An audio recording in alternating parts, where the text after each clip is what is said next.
Hey everybody, it's Kelly. Welcome back to another episode of Ask a Therapist. Today we're going to be talking about everyone's favorite purity culture topic, which is virginity. That's right, the V card. Gross. The idea of virginity is tied to a patriarchal system that is less about someone's worth and more about who they belong to. We will get into what that means in a minute, but first I need to ask you to subscribe. I need to ask you to like the video and to maybe leave a comment. I try to respond to every one of the comments, so I will definitely try to respond to yours. Hit the bell so you know you're getting notifications for when I post, and I would love to hear about some other ideas that you have for videos. Thank you. When I think about all of the times that I have talked about virginity with someone, either as a youth pastor or even as a friend, the questions of, when did you lose your virginity? Who did you lose it to? How did you lose it? That sort of thing. It's always this idea of loss. It's always this idea of the fact a woman has this thing and it is indicative of her worth while she has it. And when you've lost it, you've lost something. A loss is always a negative. In every seemingly benign conversation we have about virginity, when we use phrases like lost and when and that sort of thing, like a line of demarcation in someone's life, we are buying into this idea that virginity holds worth for a person. There's a couple of reasons why the idea of virginity is very problematic. One is the historical reason. So historically, women were possessions. They were to be given to the best match possible. You've heard of a dowry, right? Some people think dowry is what the man pays in order to marry the woman. That's not actually true. A dowry is what the family pays to the person marrying the girl in order for them to want to marry her. So it's what does she come with? The idea that someone's worth has to be tied up in how they benefit the person that they're coming to is problematic. But also this idea of the fact that someone's worth is in whether or not they have ever had sex. So if we can break it down, basically, my worth as a woman is in the things that the men see of value in me. And if I have ever borne children to someone else or ever had sex with someone else, ever been touched by another human, in those terms, I am of less value. The idea of being of less value to someone that you're going to spend the rest of your life with is abhorrent to me at this point in my life and at this point in history. The ideas of virginity that mix with purity culture started in a woman's worth being in that part of her vagina. So the historical significance of measuring a woman by who else has been with her is not appropriate in this day and age. Because a person's worth is in who they are, and having sex with other people does not remove who they are. Purity culture would like you to think that it does. There's images like the chewed up bubblegum, where if you chew up bubblegum and spit it out, who's gonna want chewed up bubblegum? The girl being the chewed up bubblegum. Or a necklace where you give beads away, and then at the end of the day, when you find the person you want to be with, you don't have anything left to give them. Again, the woman being the beads. So the historical significance is troubling. But if you take it into modern day significance, the things that are said are also detrimental to people who have been victims in their lives. Number one. And number two, detrimental to people who have made choices in their lives that don't match up with what purity culture wants people to be doing with their body. So let's start with people who have been victims in their lives. The phrase about virginity is that it's pure and it's untouched and unblemished. Like that's what virginity is in this culture. So what happens to someone who's been assaulted? Where the touch, the blemish, the whatever it is that has happened to them is not their fault or their choice, but the verbiage that is used is still that there's something wrong with them now, when they had no choice or no say in the matter. Why would anyone want to make a victim feel worse? And then we look at people who have made choices to enjoy their body with someone else, and we want to shame them for enjoying their body with someone else. For someone to have control and power over their body and use their body in a way that they want to use it is also seen as negative when it comes to purity culture, because their virginity is no longer intact. Part of this issue is that when men decided that through religion was how they were going to manage the women in their lives, they used these things like purity and virginity to make sure that the women are kept under control, because their only intention is to have sex with the man that they are marrying. There was once a point in time, not super, super long ago, that it was assumed that a female could not conceive, carry a baby, if she didn't orgasm. And if she orgasmed, then obviously she liked what was happening. A woman who was a victim of assault and is pregnant from that assault was assumed to have enjoyed the interaction. The very idea that women need to be controlled more than men, or that women are more emotional than men, or all of those concepts that are out there and have been out there for a very long time, were all created by men and their opinion of women.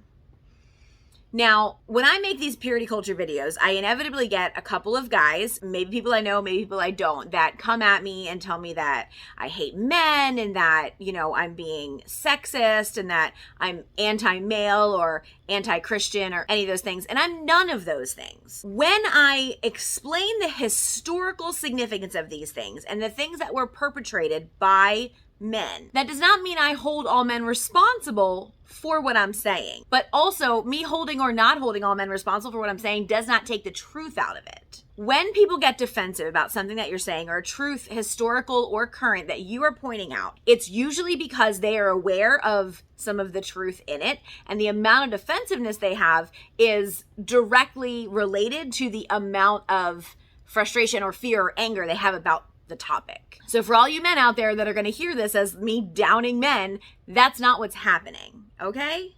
You could take that as true or you could take that as false. That's really up to you, and I'm not going to be able to fix that anyway. Okay, so the very idea that women need to be managed and owned and kept under wraps and hidden away except for the pleasure of the man that they are married to is a long-reaching idea, but has still been relevant up to very recently. In the church culture, we had true love waits in the 90s, and this idea of being pure and making commitment to being pure and then waiting for your soulmate and the person you're going to marry. The problem is, the idea of soulmates isn't exactly biblical. There is a story, there's a book in the Bible that talks about two people being meant for each other. But that does not mean that soulmates are biblical. And that does not mean that God has actually picked out one person for you to be with for the rest of your life. That is a large stretch that was perpetrated by this puritanical idea that people have to be with one person and marry them forever and ever. So that said, it's important for us to understand that the use of the term virginity is actually a social construct in order to keep people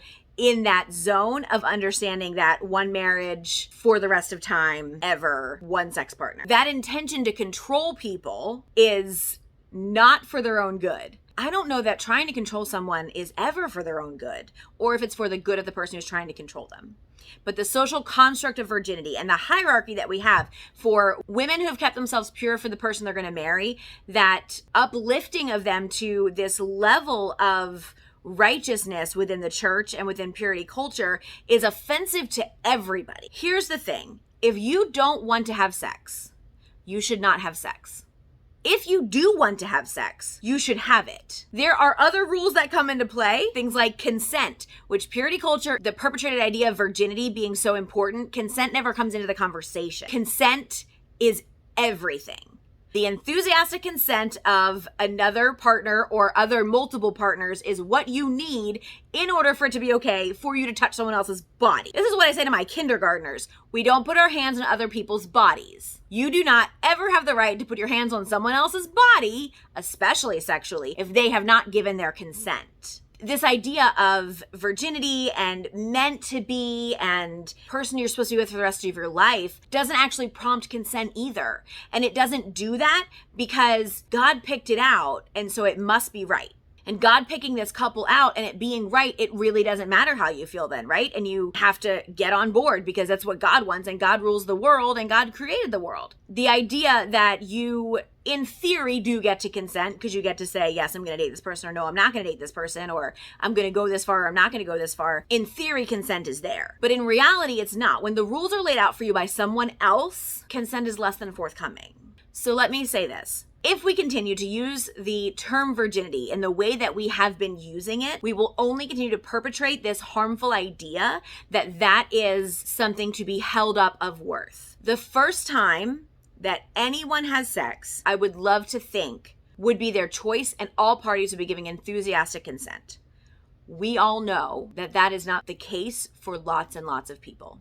And to you, I want to say that I am sorry that you were not given that choice. I want to say that I'm sorry for the ways that you were pushed emotionally, physically, sexually past your boundaries.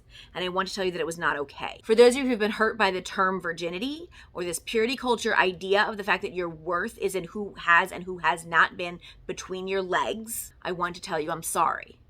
That's not true. That has nothing to do with your worth. And for those of you who continue to perpetrate this idea that virginity is something to strive for, and that's the ideal, and you use this term with kids or other young adults, I want you to really think about what you're saying. Are you telling someone to not have sex before marriage because that's what you've always been told, or that's what you think the Bible says, or because that's how you think you stop the spread of diseases? If that is the case, you then also owe it to yourself and to those other people to give them all of the options they have to stop spread of diseases and pregnancy and emotional harm to one another by having sex. Virginity is not the only way. That's it for today. Thank you so much for being here. I will see you next week in another episode of Ask a Therapist. Until then, please make sure you've subscribed and liked and shared this video with someone. Have a great week. Take care of yourselves and each other.